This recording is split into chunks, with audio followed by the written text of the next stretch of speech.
You are live. Oh, thank goodness. I thought I was going to check my pulse there for a second. Hey, welcome to Tech to Rama. This is the podcast that talks about tech, sci-fi, and all things geek. We will be getting started in just a moment.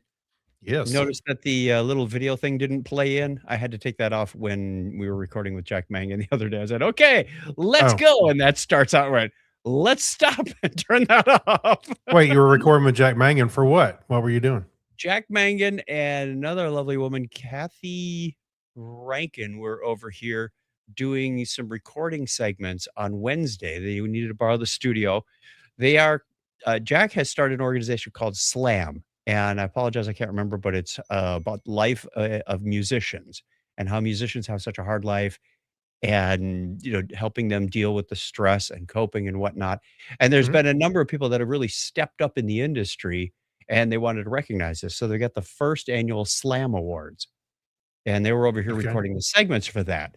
All right. One of which is the lead singer of Judas Priest. Remember Rob? Rob, drawing a mental blank, and Michael Butler can shoot me now. Halford? Is that what it is? Rob Halford?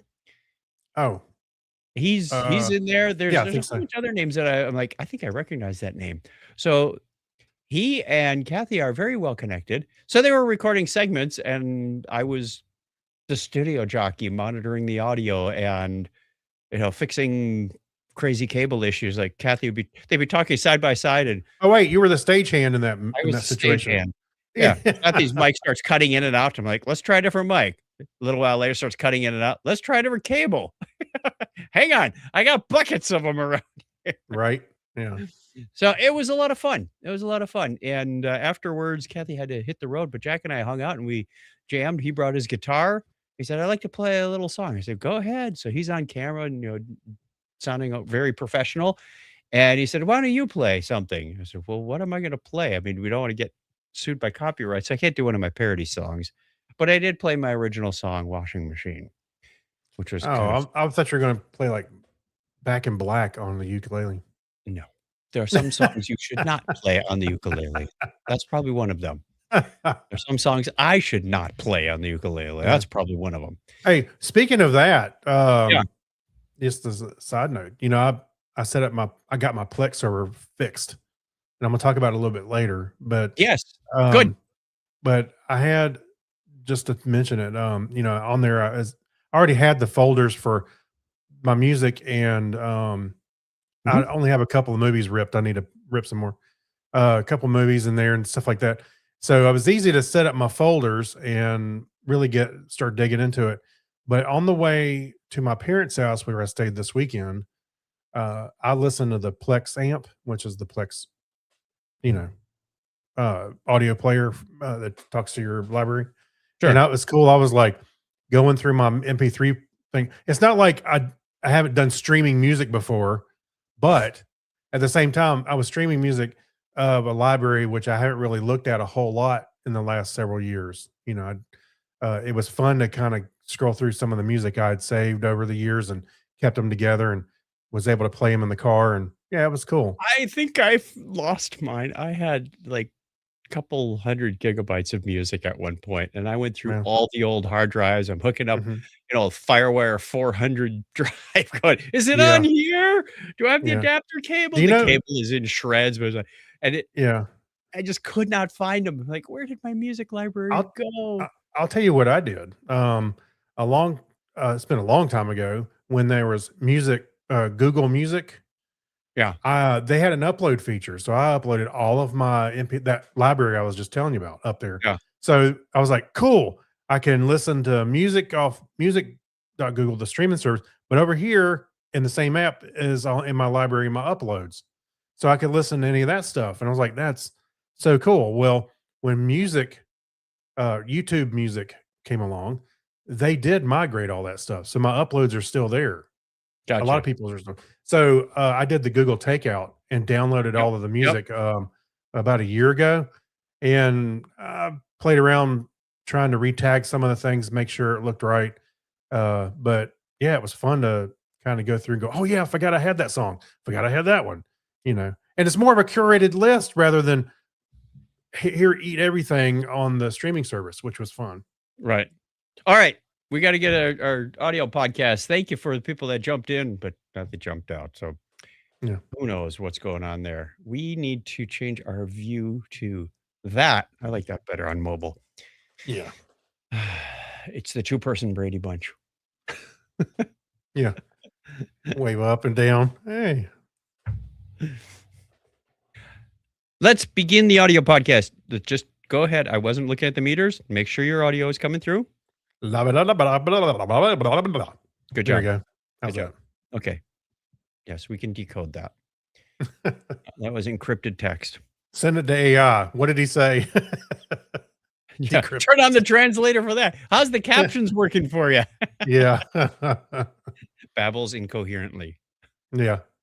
Okay, here we go. Wait a minute. You made me. I'm sorry. I was watching a show. I've seen this kind of stuff before. I was watching a show, had subtitles on, and it says mumbling in Chinese.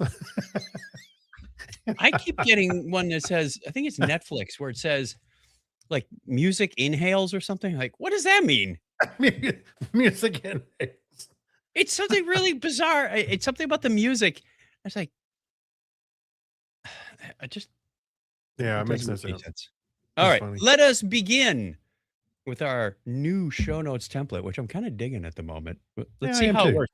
We also have a little bit of new content in the show for you. So if you're watching along, see if you can pick it out. We're going to do some fun stuff. I just was inspired a couple of times this week. The creativity. We don't change this show often. So this is a special treat in show 810. Yeah. In 3, 2, 1. Technorama episode 810, Defragging the Holodeck.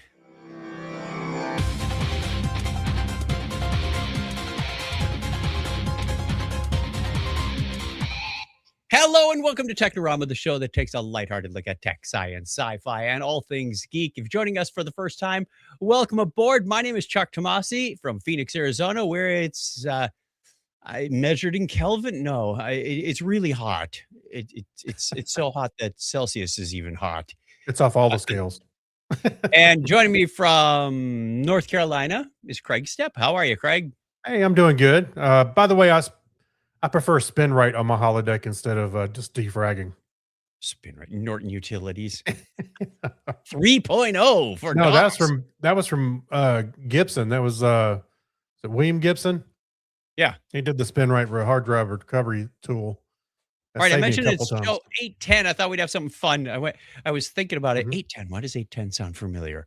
Well, after doing a little research, it didn't. But my curiosity got the better of me, and I want to tell you a few fun facts about the number 810. It's an Okay. even composite number. Whatever. Some of this is like, I don't know what that means, but Even hey, if you want to go composite look it up number. or you know what it means, let us know. It has prime factorization, 2 times 3 to the 4th times 5. That's 810.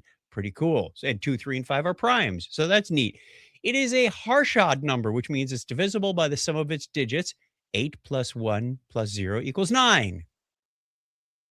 Neat, right? Okay. Yeah, it's wonderful. The total divisors are 20 and other meanings of 810. It's the area code of some parts of Michigan since 1993. Right. Okay. It's an angel number. It symbolizes spiritual awakening and positive life changes. But wait till you hear the next one. Uh-huh. Oh, wait. No, in a little bit. 810. There's a band, a new metal band called King 810. Didn't know that. Some of you may Okay. know that already. 8:10 a.m. is a radio out of Overland, Texas, Kansas. Okay. This is kind of fun. And 810 is an unhappy number. Unhappy numbers, I had to look this up, are numbers having a period 8 two digitized sequences. I don't know what that means either, but how can it be an unhappy number but still symbolize spiritual awakening and positive life changes is beyond me. Wow. I don't know where they got that from, but okay. We've also got another segment near the end of the show. I thought that would be fun. I'm going to keep going with this. I want to. It only took us over 800 shows to figure this one out and start playing with numbers. Think of all the ones we missed, like 404. 404. Yeah. Or 803, my old area code. The topic is Trek is coming up on numbers like that. We just passed 200, which I was like, okay, that's an HTTP OK status. Yeah. So maybe we can start dragging some of this nonsense into that show. Probably not. No, I think So there's plenty of nonsense over there already. there already is. Yes. Okay. On with our question of the week. We asked you a question at the end of the last episode and put it on social media. Let's hear your responses. Oh, we get letters. We get your letters every day. Mailman, mailman, mail today. Reach right in and pull one out. Those letters. I love those letters. Let's find out what you got to say. Oh boy! Mailman, mail today. Our question of the week for you last time was, if an alien probe dropped off a surprise cargo delivery in your backyard, what sci-fi technology are you hoping for inside? Hmm. You want to take the Facebook stuff again? You got it up? Yep. Yeah, I got it up right here. Go for it. So Mike Robinson says, one or possibly all of these would be fantastic. One, a way to become fully healthy, functioning adult without horrible side effects. Number two, a way to make gems and or valuable metals without horrible side effect or without effects involved. Okay.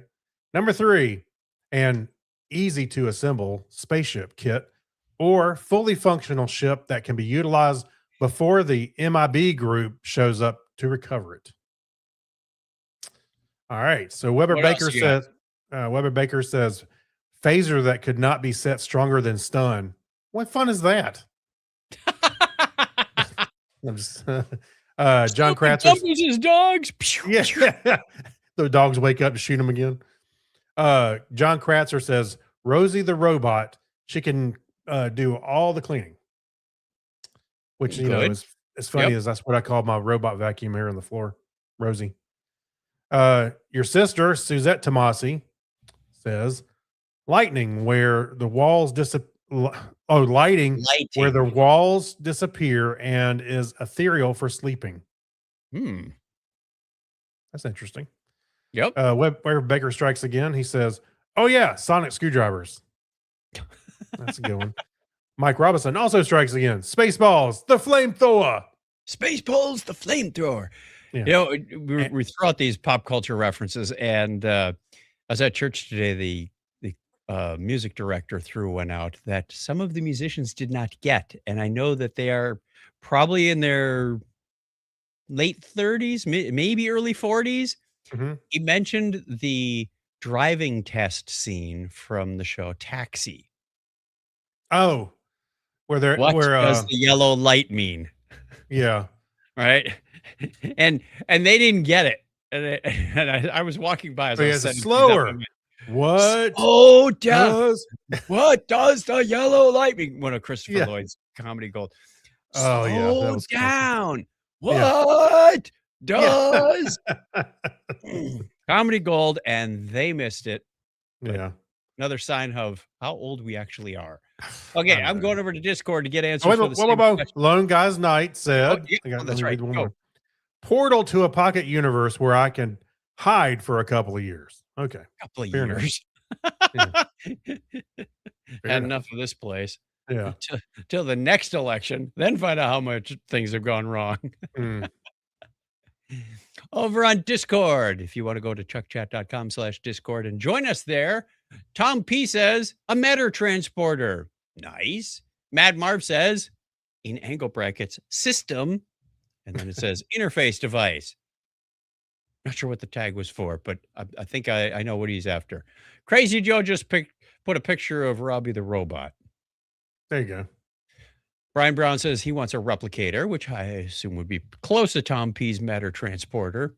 But yeah, one converts energy to matter, one's matter to energy, and back again. No, poop to matter. No, poop to Sweet food. Steve says a Stargate and connected DHD, a few P90s, and Sam Carter, Amanda Tapping. Mhm. Don't forget Captain Colonel Carter, Lieutenant Carter. She went through like 3 ranks in that show. Chris A. Moody says a replicator or a holodeck. And Humanoid says a TARDIS or some other device that will let me have control over time and space. Okay. Yeah. Good answers, all nerdy. That's a We good one. like them.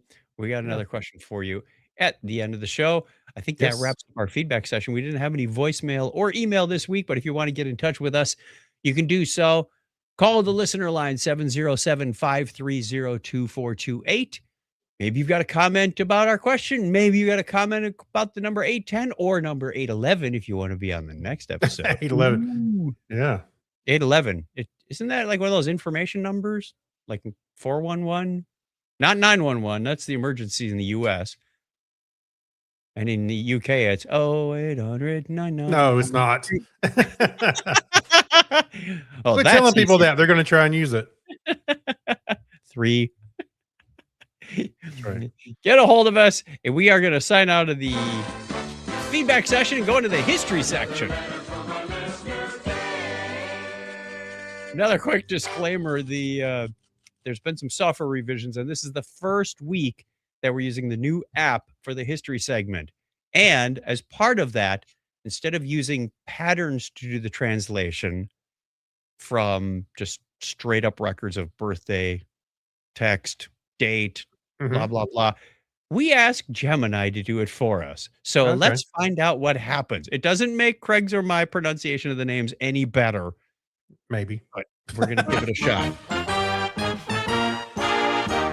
On this day in history for August 5th, 2026, this is the 217th day of the year. There are 148 days remaining. They didn't put it in the Gregorian calendar part. I'm bummed. So I'm going to say it anyway. There, I did.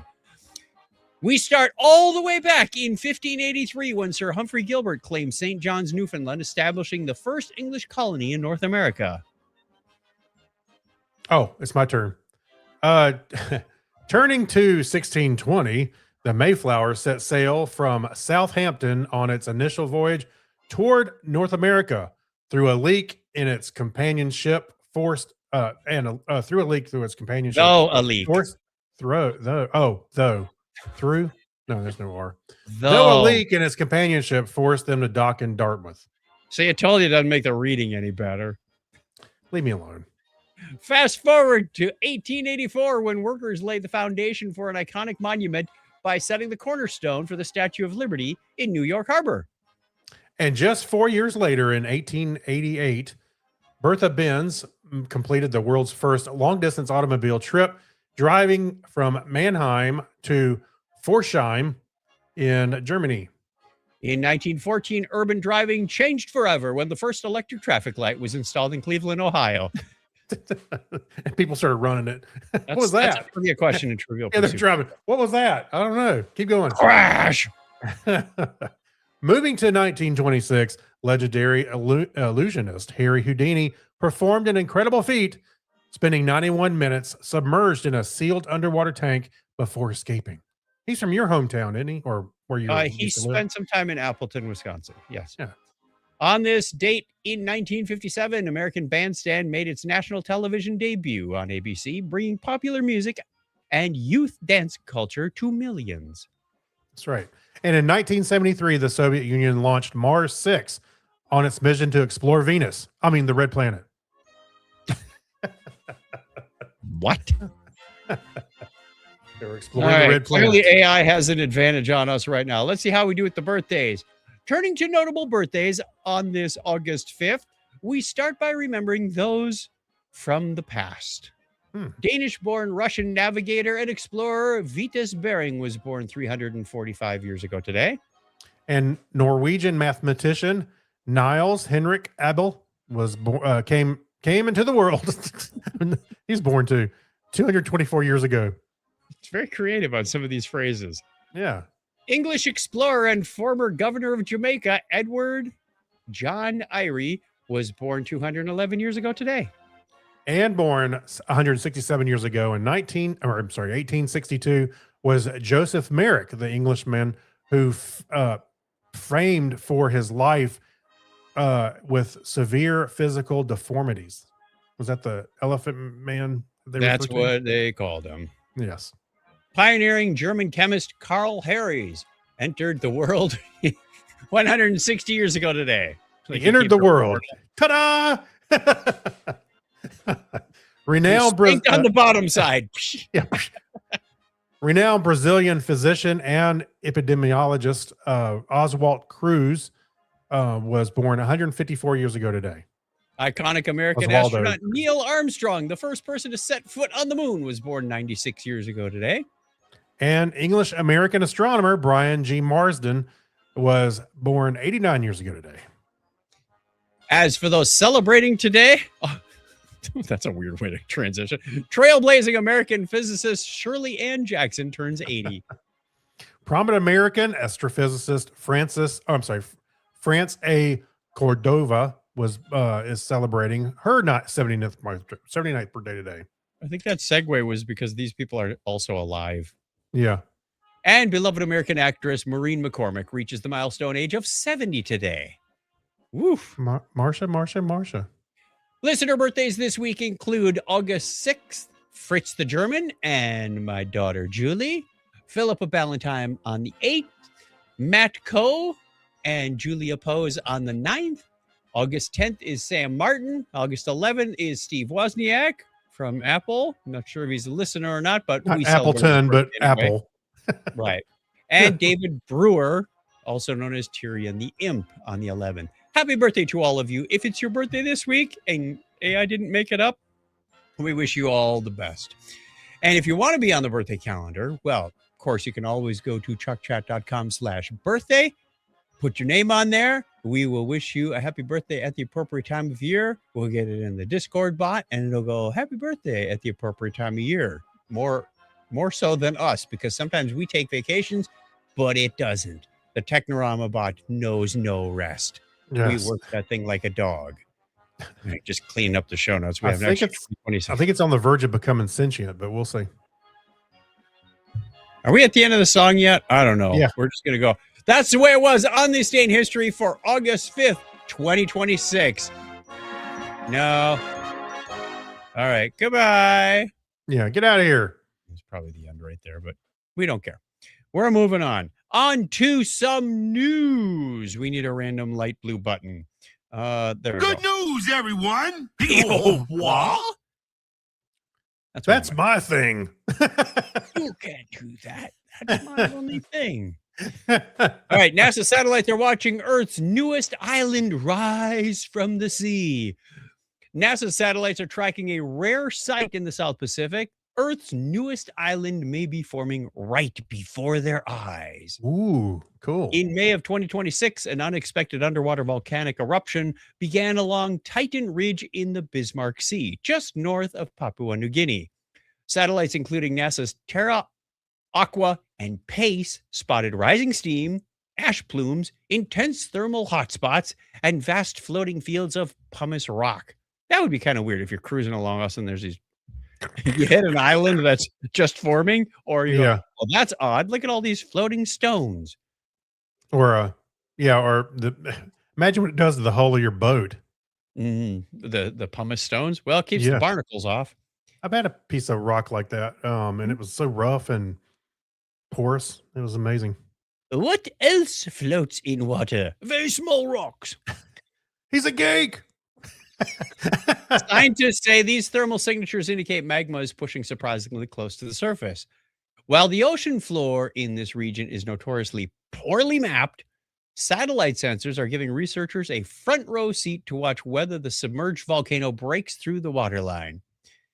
If permanent land emerges, NASA plans to use advanced satellite radar to track the island's creation in real time, using it as a virtual laboratory to study how brand new land forms, erodes, and gets colonized by life.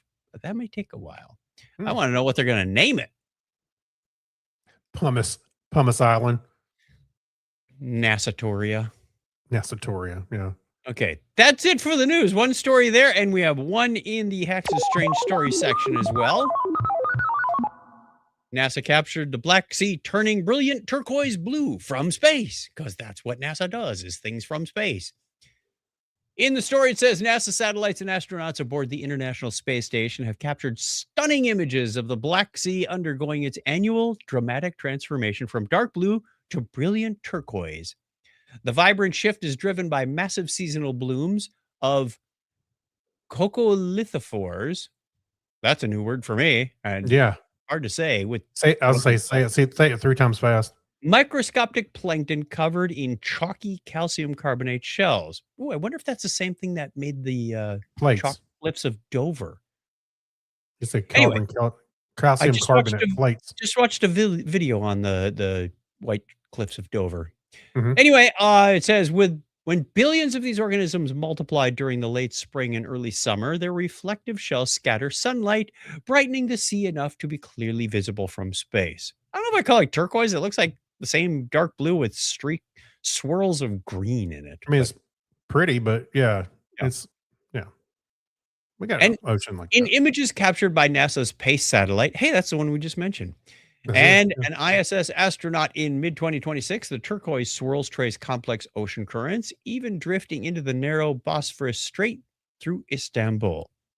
Beyond creating a spectacular view, tracking these blooms from orbit helps scientists monitor marine ecosystems and measure ocean carbon capture as dying coccolithophores take Whoa. absorbed carbon down to the seafloor for long term storage. Oh, kind of like Google. Only you don't have to pay them. Long-term storage.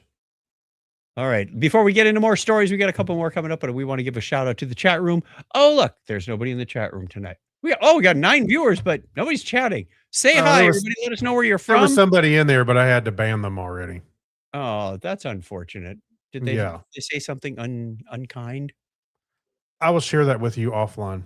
Okay. Then I'll take that as a yes. Yeah. But we have Hey, multiple viewers in our here. We do AI the show- bouncer went and took care of them. I want to remind you that we do the show Sunday nights at 8:30 Yeah. Eastern time, US, most of the time when we're not on vacation or working or fears or whatever, because we got other lives. We're doing as We much have as other we lives? can. Yeah. I'm having tired of just dealing with the Outside one. this little box. Hey, Yeah, there's the a one's whole enough, world out okay? there. Yeah, one life is enough. Thank you for watching with us again. Sunday nights, 8:30 Eastern. We'd love to see you there. We also have a calendar set up if you want to keep an eye on that. And that calendar, shared Google Calendar, also has all of our on this day in history for like the last 10 or 11 years. So it's quite full and it's fun to compare what we did manually versus what now AI is helping us put together. Yeah. So let's go on to Remember When, because we do remember when. We remember a lot of stuff. Yes. This is the 50th anniversary of the Zilog Z80, one Yeah. of the popular CPUs of its day, and sadly, no longer in production. But we'll get to that in just a minute. Hey, Let's take a moment. Just imagine how many are floating around still out in the world, though. You can still get them. You Yeah. can still get them. And there's even though Zilog isn't making the original, there's still like follow-on ones. But here's what I got written down for this week. Mhm. Let's take a moment to honor the true titan of computer history, the Zilog Z80. First launched back in July of 1976, this legendary 8-bit microprocessor officially turns 50 years old last month. It was this month when the article was published. We're recording this a few days later. Yeah. Sadly, it didn't quite make it to its golden anniversary in active production. Zilog's parent company, Littelfuse, officially discontinued the standalone silicon back in 2024. But its footprint on the industry is absolutely massive. The Z80 powered early personal computers, iconic arcade cabinets, and industrial controllers for decades. You were saying? Oh, I was just thinking maybe they should have had a better name than Little Fuse. It's Little Littel. Littel go, Fuse? go Big Fuse. What? Why would you name And your its company? architecture still refuses to fade away. Retro computing hobbyists are still actively writing custom operating systems and modern development tool chains for it. Upgraded variants like the EZ80, I see what you did there, Yeah. and even keeping it alive in modern hardware like driving TI-84 graphic calculators, where modders recently ported Sonic the Hedgehog 2. Right. Half a century later, the Z80's legacy is as vibrant as ever. That's cool. I don't know. You can't see it. It's out of frame on this frame, but yes, the OK Pro motherboard is still sitting there, and I put the Z80 back in its socket. So I have a Z80 on the wall behind me. It's amazing what you could do and still can do with the Z80, as you were just talking about.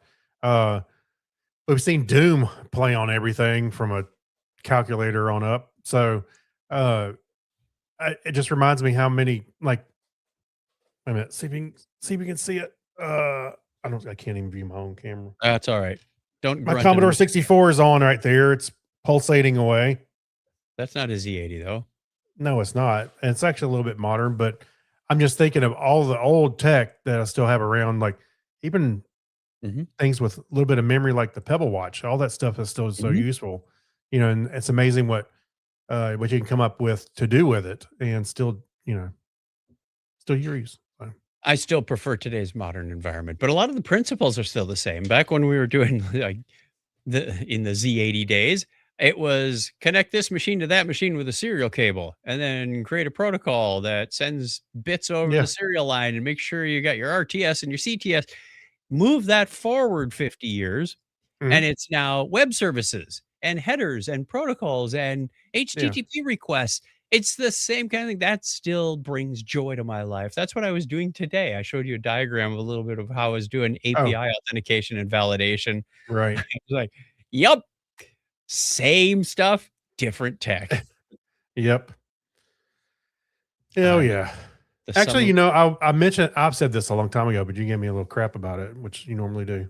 Is that a lot of the programming on the Commodore, yes. even using BASIC and some of the things I was doing back in the day, it really gave me a leg up on going forward programming throughout the years. Like I ended up going my first job.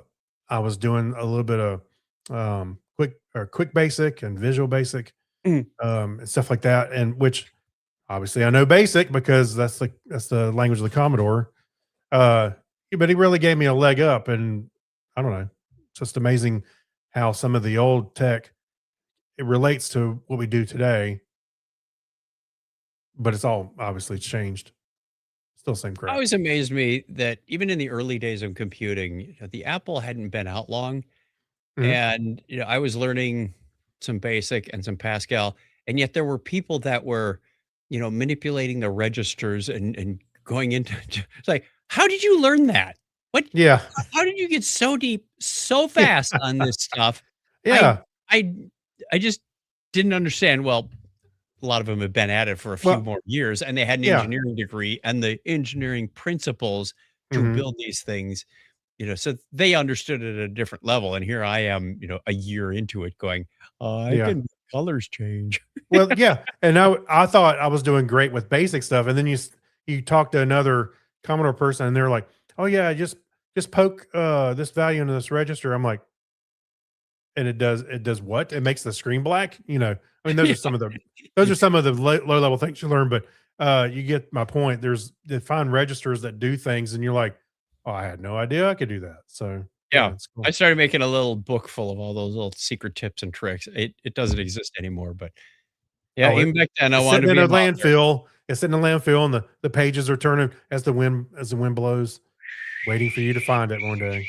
It's sitting over there with the ET cartridges. Yeah, in Alamogordo.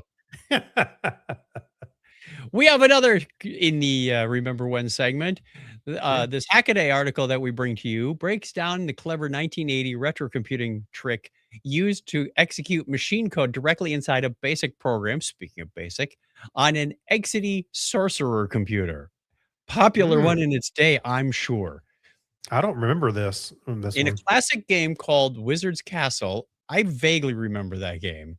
Okay. The code contains an unusually cryptic rem, which is a comment statement, alongside a poke command and a USR Sub-Zero call. There's like 3 lines of code. It doesn't look that complex, but somewhere No. in the hidden magic, author Al Williams explains the detective story behind how this works. I'm not gonna get into the details here, but if you want to, you can go to the article over at chuckchat.com, episode 810. It serves as a nostalgic look at how 1980s programs bent the rules of BASIC to pull off impossible feats with limited memory. That's exactly what we were just talking about, right? That Yeah. Yeah. segue Exactly. Yeah. into we're banging out basic things to go, look, I can print my name 10 times or fill the screen with Yeah. asterisks that look like a snowflake. 10 And Craig is great. 20 go to 10. and they're writing 3 lines of code to put an image on the screen going, Yeah. "What? What?" Yeah. Here's the Exidy computer. I pulled it up. Look on the left-hand side, there's a button that says graphic. Don't push What a- that. It's too graphic. Yeah. Mm. It's pretty funny. That was fun. Okay, quick shout out to our patrons. These are the people that make the show run. Thank you, everybody, for being part of this community. We have various levels, and at our commander level, we have Abner Braverman, Mark Kilfoyle, Steve London, Chris Martinez, Gary Lindros, Jason Pollard, Sarah Rose. Thank you for joining us. Kyle Nishioka, Ben Vaughn, John Noble, John Clifford, Denise English, Steve Cody, Tim Cook, Steve Webb, and Amber Elstad. 9 lieutenants all in a row. Then we have 16 ensigns. Wow, this table is very well balanced, but we need your help to unbalance it because that's how the show rolls. We're Right. unbalanced. Alexis Duran, Amy Bowen, Brad Miller, Brian Brown, Chris MC, Dan D-Man Coyer. Oh, I got a scroll bar on this one. Dean Jensen, Yorga Rowan, Crazy Joe, Mike Wills, Leon M., Saturday Morning Media, Stephen Weshy, Steve Therian, and Sylvain Racico. Thank you all. Our ensigns, don't put on the red shirt. If you want to be part of this family, you can go over to chuckchat.com/Patreon. And for as little as $1 a show, you can help sponsor this nonsense because that's what it is. Another way you can support this is our store, which has lots of t-shirts and stickers and fun stuff over there at TeePublic, chuckchat.com/TEEPUBLIC. You make a purchase, you get to wear your clothing with pride, some original designs. Actually, it's all original designs out there. Pick your merch. Now, Craig and I get to talk about this music. This music tells us what we're going to talk about. It's what we've been watching, what we've been listening to, what we've been reading. And to be honest, I haven't been doing much of any of that because I've been spending a lot of time coding, which we'll talk about in the next segment. But what I did get to do is I got to finish up the latter 2 episodes of Grant on Netflix, the story about Ulysses S. Grant. I mentioned that last week. It's not about our friend Grant Choco. I think we went over that last time. But he's landed a nice gig with Liberty Mutual, sidebar. Yeah. He's now the little yellow puppet Bibberty. And I wasn't sure if it was a one-off or if it was a series. And from his Instagram post, it sounds like he's going to be there for a while. So actually, if you search for the Liberty Bibberty on YouTube, I posted a few in our YouTube chat or our group chat, but there's at least 2 or 3, I think, commercials you can go see. Yep. All right. Anyway, no, not about Grant Pachoco. It's about the U.S. President Grant. And he was also a general, of course, in the Civil War. And his help was greatly attributed to the North winning the Civil War. Also finished up Pompeii Out of Time with Tom Hiddleston. Nice story about how he went through, followed these people, did a little detective work, jumping back and forth in time, talking to various field experts and what would have happened to these people and how do we interpret these signs that we're reading of what happened to them. Very interesting. So it wasn't just, we're going to Pompeii, here's some ruins, there's some plaster body casts, have a nice day. I'm glad we watched this because Donna and I will be visiting Pompeii and Herculaneum. They did throw in a little bit about Herculaneum too. We will be visiting that later in 2026. So looking forward to seeing that. See if you can find Tom Hiddleston while you're there. Well, I want to walk around and see some of he won't be there, but I want to see some of the sites that he did and go, oh, this is Julia Felix's house. And that's where she had the shrine to Isis and. So that'll be fun if we can hit some of those same sites. Other one that I'm sort of watching but not watching is Adana's going through a series called Resident Alien. Yes, I've seen some. I've finished it, but I've seen a few. Maybe the 1 season or 1.5 seasons. One of our favorite Firefly actors, Mr. Tudyk. He's pretty funny in that. I jumped in like late in season 1 and get about every. We watch 2 shows and then I come back and she's 6 shows later. But it's kind of episodic, but there is an arc going through it. It's very fun. He does a great job. Alan Tudyk makes me laugh in just about every role he's in. He's got that kind of dry wit comedy. He goes, I am very sad. When I am sad, I like to watch season 5 of Law and Order because he's an alien in a human body or in human disguise. And then his friend leaves. He goes, "I am Well, going to watch season 5 of Law and Order now." you should watch it. If you haven't seen the beginning of it, you should, because there's a lot of I know the him basic premise. not just trying to fit in, but Right. trying to play the human. He's like, "Oh, thank you. I will kill you later." Kind of like Right. Morbo. He has a lot of those, and his friends all think he's just funny. Yeah. They still see him as the doctor that he took over. Yeah. The man they think I am is now dead and floating in a river. Yeah. Yeah. All right. All right. So that's about all I've been watching in between a lot of heavy coding sessions. Yeah. So this last week, or actually as of Sunday night, my wife and I finished Cape Fear, which is based off the books, which is based on the previous films, also have named Cape Fear. It had so much potential. There was they had lots of talent, things were in place. Javier Bardem was awesome. Other actors were also awesome, but there was so much filler and everything to get it to 10 episodes. It was a slog and it was very slow. This could have been 6 episodes and it'd have been much better, or made another film. It didn't. It was way too long, and so for that, I ding it.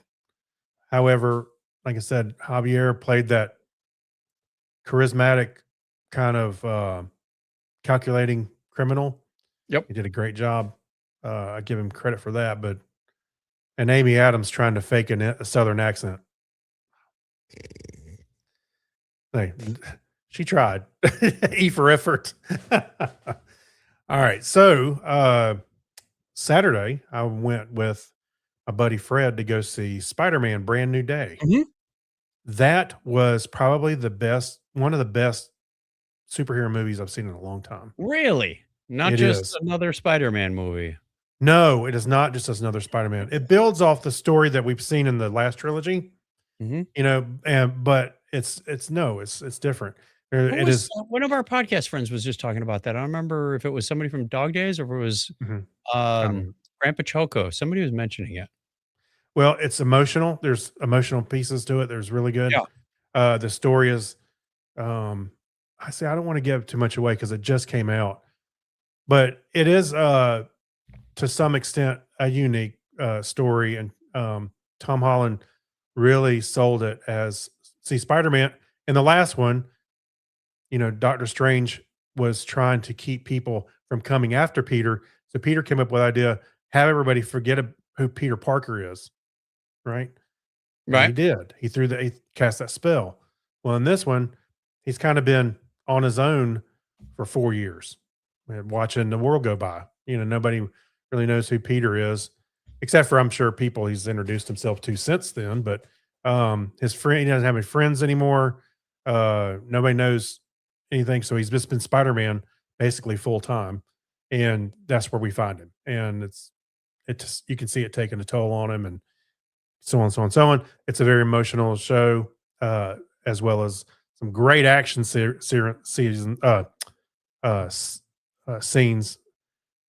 So again, I'm not going to give much away other than Is that. it still Tom Holland? Absolutely, yeah. Okay. It's rating Which is, pretty good. hey, Rotten Tomatoes, by critics say 90% certified fresh. Audience says 90%, 98% on the popcorn meter. IMDb has it in at 8.2 out of 10. So it's rating pretty great. strong. It's very great. Tom Holland is killing it this year. He's also in the Odyssey, so which is he's really getting it in this year. So, Getting a paycheck. Yeah, he's doing fine. All right, good to know. All right, I'm Yeah. gonna have to see if I can watch. So I was surprised how many people were in the theater to see it. Not surprised. It was nice to see how many people were in the theater to see it. Of course, it's Spider-Man, high profile superhero, and people want to come see it. They like Tom Holland. And so there were lots of people even around us. And usually I've gone maybe the second or third week on some movies, and there's a few people there. But this woman came in with some of her not too young children, but she also had a baby in her arms. And Fred and I were like, oh crap. She's sitting like one seat over from Fred. I'm waiting for cue the baby to cry. I never heard that baby. I actually forgot it was in the theater. I was surprised. But yeah, that was amazing. You know, when you see somebody, you go, I just spent They all this brought a money baby to a theater. and Yep. brought a baby. Actually, I think it's a little inconsiderate, to be honest with you, but baby was quiet. Cool. All right, that's it for that segment. But we got something new we're going to try. We didn't have anything in the Geek Library, and all the week long, I've been writing down things I've learned. So Mhm. until we get copyright infringement on that, we'll bring the segment with Oh no, that special segment. copyright. Probably. It's not long enough when I was talking, so we'll keep that Yeah. up. I'm going to call this Things I Learned because I was going to call it Look What I Found, but Craig's already got a show called that. Yeah, that's right. So I'll So start this is off. just, yeah, you threw one at me and then I had 2 or 3 written down. I went, man, this doesn't stop. We would love to also hear from our listeners. What have you learned? You'll get an idea as we go through this. It could be technical. It could be just a life lesson or a life hack. We're interested. We learn and grow by sharing with each other. So what have you learned that you would like to share? Um, so the first thing, I was trying to think of something else because I know we've talked to. Oh, I do have something else. It's right here in the outline. Mm-mm. Gmail. Are you not No, no. reading? No, I was thinking of what other thing was also on the list, but Gmail. I was making an concerted effort to clean up some of the stuff that I'm subscribed to, and by Right. subscribed, like newsletters, and I don't have that many newsletters, but it's other things that have gotten tacked onto my email over the years, just going and doing things and being places. They get your email address. Next thing you know, I'm on 10 Yeah. You're marketing getting, mailing lists. yeah, here, So buy the latest flowers for your wife because there's an yeah, upcoming holidays. I never subscribed to this. What is this? And yeah. Gmail makes it So pretty easy because they got the little unsubscribe thing at the top of yeah, go ahead and many tell of them, them, not Chuck. all of them. Go and tell them. No, you go ahead. What did you find that makes it easier than that little link at the top? Well, I was playing around with the AI inbox, which is Gemini in Gmail, and I was Mhm. like, they got to make it an easier way to unsubscribe for some of these. And then I happened to find under the more, the little fold on your menu on the left when you're on the Yes. desktop version, there is a thing that says manage subscriptions, and they kind of capture which subscriptions you got coming in, and you can go through and unsubscribe from them like with one click. Oh, 2 clicks, I guess, because it gives you a confirmation. But what was great was see, there's a couple of things maybe I was subscribed to because I purchased something like Sticker Mule. We buy stickers for our podcast. I Right. was like, okay, let's look at the things for that. So on that row, you can click on it and go, oh, these are marketing ones. And you could go back and unsubscribe. Or you can go, oh, I kind of need those because those are for orders I place. You Mhm. got to be careful a little bit about, you can't just go click, click, click. Or you could, you just go through and click them all. But what was another one? Kickstarter. Uh, one list was for, hey, this is new on Kickstarter. The other one was giving me updates from Kickstarter. I was like, I want to keep the update ones. And I'm subscribed for the marketing ones.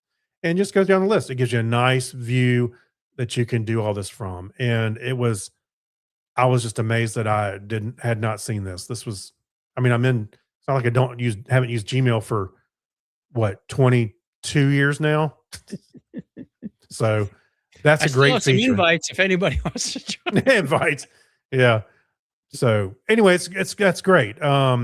So go check out manage subscriptions. Yeah, it even tells you the frequency at which they come in. It says, "Hey, you've had 10 to 20 of these in the last 30 days." Yes. Or So you 20 or can go, more or whatever. that's Yeah. that's not that often. There are some that you just go, I don't care how often it is. It's too often. Yeah, but especially the promotions when I get, the I get so many emails in here, it Yep. becomes almost unruly and I can't really use it. So I'm going through that managed subscriptions. I started off kind of quick and I went, whoa, whoa, whoa. I need to slow down because some of those I do need, some of them you don't. And sometimes you just got to click what's on that more section. Because I said, it's news to me because I never click it either. It's like, Yeah. what else is in there? I tried to move it above the fold and it won't let me, but yeah. All right. Here's a couple from my list. I learned as I was doing some web development. I've got local development on my laptop, and I was going into the Etsy host and saying, okay, this is going to be such and such dot local. So I'm working on a new version of the app for on this day in history. So I called it OTD.local to do the Mhm. development. And I got to about the third or fourth application, and at some point, Gemini told me about this thing called LVH.me. I mean, what is that? It's like a built-in local host. You don't have to screw with the Etsy host file. You can say you can name a host otd.lvh.me, and it also fixes some problems with perhaps your application or your authentication doesn't recognize .local or .dev.local as something. And I went, that's pretty darn sweet. So you've got sort of this built-in local pseudo domain that you can use for development. Knew nothing about it. My mnemonic for remembering that is Las Vegas Hilton, because that's where we used to go for the podcast conference in the Right. 2008. It Right. used to be what the Intercontinental, and then it was something, and then it was the Las Vegas Hilton. That was the LVH, and I don't know what it is now. Another one that I've got, as I mentioned, I'm doing quite a bit of coding. I actually did subscribe to GitHub Copilot, and prior to that, I think I mentioned I was rewriting a bunch of scripts into a web app. Mhm. And I was using Gemini. Well, Gemini kept losing its context. It would forget things and it would start making things up like, hey, go make a page where I can see a table of records and click one and edit it. And the UI would come out totally different than the one it did an hour ago. Don't you remember what you did to the style sheets off, or it's got embedded CSS? Mhm. What what what happened here? So it's losing its context, or I'd have to refer to 2 or 3 files at the same time, going, "Based on this CSS and this endpoint, I want you to do this." And, you know, it was a struggle, but it worked. Well, I was just issuing commands in the chat to VS Code saying, "I would like to build an application. I would like to build an endpoint. I would like to build a menu on the sidebar that has these options." And it would go and modify, like, 6 files at a time and go, Yeah. try it out. Click the Yeah. keep button when you're ready to go. I said, "That's really cool." And then Yeah. I used up all the free tokens and I went, "Now you have to subscribe." I'm watching it Yeah. go 50%. A few hours later, you're at 75%. Oh boy. 90%, 95%, you run out. And it ran out Yeah. like right in the middle of modifying about 14 files at the same time. Like, oh I don't know crap. about Copilot, but I know like Gemini when you use tokens, there's two token um ranges. One is for all week and one is for hourly and it resets or not hourly, but resets after so many hours. Mhm. So you can continue on, you know, if you're doing something heavy, you could get and using free, you could do continue on slowly but surely. What I learned is I subscribed on, what was it, 27th or 28th of July, and I was using it. And I think I paid like the minimum $10 a month, Mhm. and I thought it said you get like an extra free $5. So I'm using this thing and I'm watching the metering. It's going, $7, $8, $9, and I'm using it pretty quickly. And I stopped at about $9.48 going, I'm going to go over that $10 threshold as I get closer to my billing date, which will be at the end of August, which is fine. We're traveling. I don't need to be doing software development every day. July 31st, about 6 PM, I looked again, it was back to 0. Like, "Oh, I guess it resets on the 1st of the month." So, tip to yourself, don't subscribe on July 31st. Don't subscribe with a few hours or you won't be Oh, spending that money. yeah, yeah. Uh, and it also allowed me to keep going. Well, what I'm doing now is sort of divvying up between using the pay tokens in VS Code to do the larger lift. Like, hey, I want to restructure all these APIs so they're consistent, and it's got to go modify 14 files at a time. Versus, I need an API endpoint, a route that, based on these other two, make a third one. Here's one that generates a token. Here's one that revokes a token. Now make one that validates a token, and it can assess the style that I'm using, put in the method, and go, here you go. Mhm. So Gemini can do a lot of the simple, like, single file manipulation, but when I need to really tie the whole thing together, that's where I get the VS Code in and I'll spend the money for it. And it's definitely reduced my token usage, um, on what I'm doing. So a lot learned around that. Um, By the way, so yeah. I meant to. This is what I was going to talk. What I was Yep. stumbling trying to talk about a minute ago was speaking of Gemini, and I'm trying to stick with one AI to use, and I'm trying to stick with Gemini because it's not only in all of my Gmail and everything apps. I'm using the Google Tasks and all that. It's in my it's in my ecosystem. Mhm. And then I figure if I'm coding and stuff like that and using maybe something from Google Drive, it's all together. And so I do pay for Gemini, and I start. I guess it was at their Google I/O. They announced uh, anti gravity, which Mhm. I hadn't really played with much, or I Yeah. didn't know much about it. So I went back. A lot of that has to do with um, our user conference at work is about the same time. So I didn't really pay much attention to it. But I downloaded Anti Gravity. It's almost like a Gemini chatbot in itself for coding. You give it a folder and you tell it to work in this folder. And I was doing what you were saying was I was giving it It's just pretty vibe darn coding. impressive. Yeah, I did It's look very at it. impressive. And then it had It's an very ID to impressive. go with it if you wanted to go deeper. Yep. Um, and did you ever subscribe to Gemini? No. Okay. I have a suspicion that's where your memory problems came from, where it was trying to Well, reset your there's a chip. setting in there. What's it, intelligence or something that's supposed that Personal it's on. intelligence, it Yeah, allows you to, it it's hooks on by into. default, but it doesn't act like it. No, but there's also a setting for memory, and I don't know That's that on you saw that. too. Okay. That's yeah. It just Yeah. like I said, it's not acting like it. Yeah, anti-gravity is pretty darn impressive. The thing that I decided to use VS Code for was not all the plugins that I use are available. Mhm. Their IDE looks just like VS Code. It Well, interacts with VS Code is open source. That's why yeah. and there's a bunch of other people that are companies that I use think that. even ServiceNow is using it. No, there's a bunch of other companies that use, that VS Code code base, for themselves. Are you sure? Have you seen the onboard IDE? It looks an awful lot with like source Oh, it code, might. plugins, and whatnot. Probably. Yeah. Okay. No, I'm saying, Um, yeah, it's all the same. okay. Couple of things that are not on that same time frame that I learned. Some of these are life lessons I learned the hard way. Uh, I was, for whatever reason, I was reading the instructions on the mouthwash today. It seems a Okay. little pedestrian, but did you know that the instructions are Just to now? You've been swish using it for how many years? years? Swish vigorously for 60 seconds. I was doing maybe 10. Oh, yeah. Good. I need to freshen my breath because as you know, you wake up in the morning. No, 60 seconds is really where you start killing the germs. And I'm like, okay, let's add that to the morning Well, routine. remember when everybody used to use the alcohol version of mouthwash? Mhm, And it would kinda burn a little bit if you mhm. went too long? After 60 seconds, anything Yeah, will burn. Alcohol or yeah. alcohol are Your all mouth's free. all, like, cherry red. Yeah. Uh, the other one, and got another one.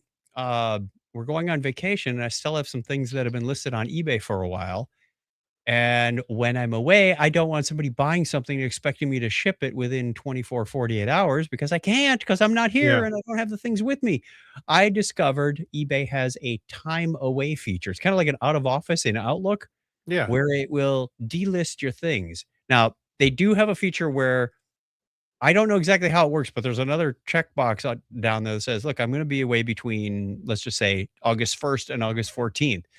You can still list and sell things there between those dates, but somehow the expectation on the buyer is you're not going to get it shipped for a while.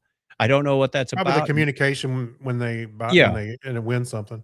And I'm like, um,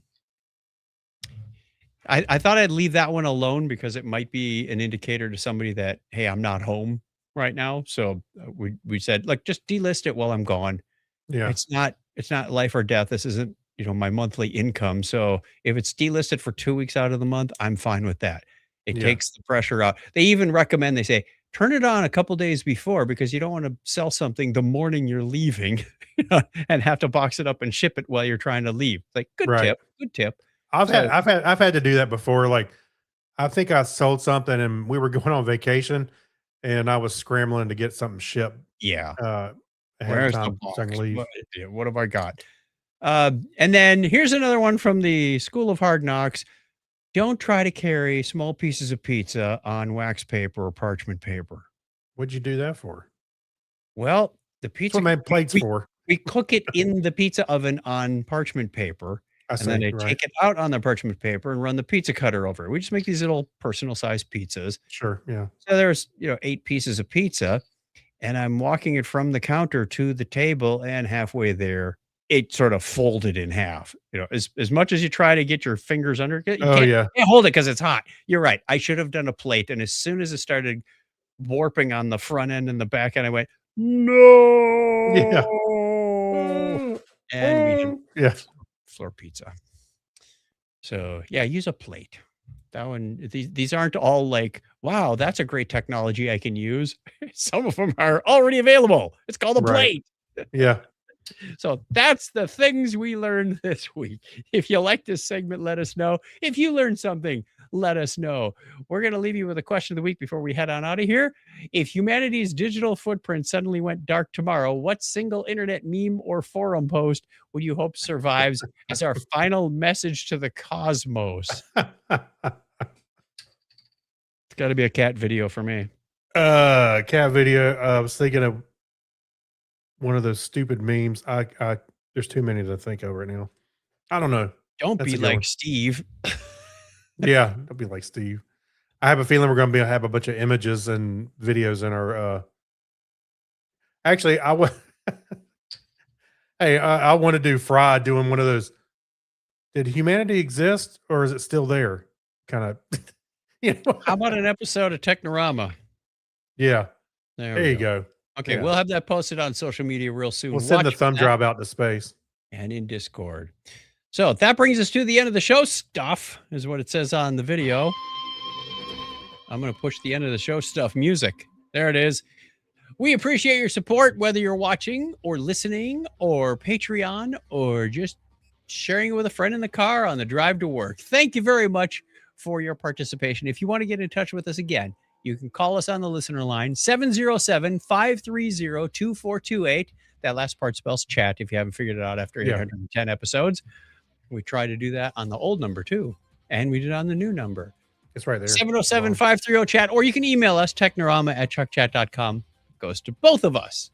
So hope to hear from you soon. Yeah. Until then. Also, the Discord. I know you mentioned that. Yes, I before. did mention Discord. And the Patreon. So. And don't forget to check out Dog Days of Podcasting at dogdaysofpodcasting.com. It's Yes. rolling down the highway. Oh, yes, it is. Horses left the barn. All right, give us a binary high five, jockey. All right, 101. Audio recording done. We're going to wrap up the video recording. Thank you very much for watching this. We will catch you again in about a week's time. And then we got a couple weeks off again. And then we're going to Dragon Con. And it's going to be really messy throughout the fall schedule. But we will be here. We'll be here. We'll be Off here and when on. we can. If you stay subscribed, you'll get the audio and video. You turn on those notifications. You know what to do. Yeah. And if you don't want it, you won't hurt our feelings if you leave. Wait, what? No, don't say that. No. It's not Stay. for everyone, Craig. No, once subscribed, you don't leave. You don't leave the family once That's you're in right. the family. I know. To Once you're in know the what it circle. means to be part of the podcast. Yeah. Once you're in the circle, that's it. All right, let's get out of here. Thank you, everybody. Take care. Turn it off the Bye. live stream. Bye.